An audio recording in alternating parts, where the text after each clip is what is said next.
ચોટીલા તાલુકાના પાજવાણી ગામે એસડીએમની મોટી કાર્યવાહી જોવા મળી છે। નોંધ વિના ગેરકાયદેસર લીઝ જે છે તે ચલાવવામાં આવી રહી હોવાનું પણ બહાર આવ્યું છે। 2 ડમ્પર વાહનો જે હતા એમને પણ સીઝ કરવામાં આવ્યા છે અને આ ઉપરાંત 100 ટન સિલિકા સેન્ડ જપ્ત કરવામાં આવ્યું।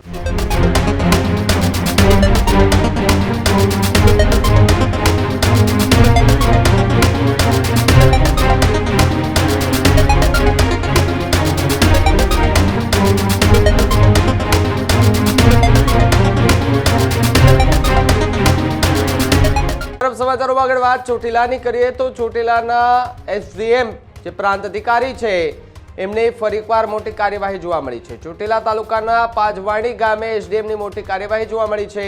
પ્રાંત અધિકારી હરેશ મકવાણાએ પાંજવાડી ગામે કાર્યવાહી કરી છે। ચેકિંગ દરમિયાન ₹2.85 કરોડનો મુદ્દામાલ સીઝ કરવામાં આવ્યો। પ્રાંત અધિકારીની ટીમે જય ચામુંડા નામની લીઝની તપાસ શરૂ કરી છે।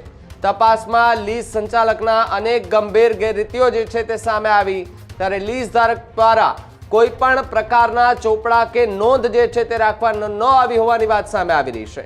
નોંધ વિના ગેરકાયદેસર લીઝ જે છે તે ચલાવવામાં આવી રહી હોવાનું પણ બહાર આવ્યું છે ત્યારે લીઝની બાજુની સરકારી ખરાબાની જમીનનો પણ ગેરકાયદે ઉપયોગ કરવામાં આવતો હતો। તો સાથે જ આ તમામ બાબતોને લઈ તંત્ર દ્વારા તાત્કાલિક કાર્યવાહી હાથ ધરવામાં આવી છે।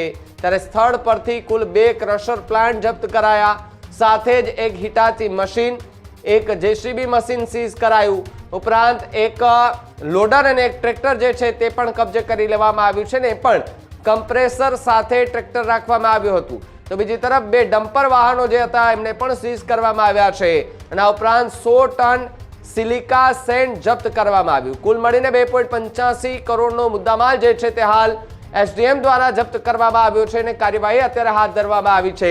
ત્યારે ચોટીલાના પ્રાંત અધિકારી અવારનવાર આ પ્રકારની કાર્યવાહી જે છે તે કરતા દેખાતા હોય છે। જો ક્યાંય બાયોડીઝલ મળતું હોય તો ત્યાં કાર્યવાહી કરે, જો કોઈએ પણ ગેરકાયદે જગ્યા પર હોટલો, દુકાનો, ઘરો બનાવ્યા છે તો ત્યાં પણ એ બુલડોઝર ફેરવે છે। જો કંઈ ગેરકાયદેસર ખનન કરે છે, ખનીજ ચોરી કરે છે, લાઈમ ચોરી કરે છે તો એમની પર પણ એ મુસીબતનો ગાળિયો બની અને એચટી મકવાણા જતા હોય છે। ત્યારે ખોટા ધંધા જે લોકો કરે છે એની ઉપર આ એક અધિકારી 100 ગુના આચરનારે આરોપી પર ભારે પડી રહ્યા છે। ત્યારે સુરેન્દ્રનગર, થાન, ચોટીલા, મૂળી આ બધી જ જગ્યાએ જે ગેરકાયદેસર કામો કરી રહ્યા છે એવા લોકો પર એચટી મકવાણા સતત ને સતત વજનદાર ભારે પડી રહ્યા છે કે જો એચટી મકવાણા આ સાઈડ આવશે તો કરોડોનો નહીં પરંતુ આપણે જ સીધી જેલ થશે એ પ્રકારની કાર્યવાહી કરશે તેવી વાતો સુરેન્દ્રનગર ને આસપાસના વિસ્તારોમાં જોવા મળતી હોય છે। ત્યારે વધુ એક આ મોટી કાર્યવાહી કે જ્યાં કરોડો રૂપિયાનો મુદ્દામાલ હાલ તો એચટી મકવાણાએ સીઝ કર્યો છે ને કાર્યવાહી તેજ કરી દેવામાં આવી છે।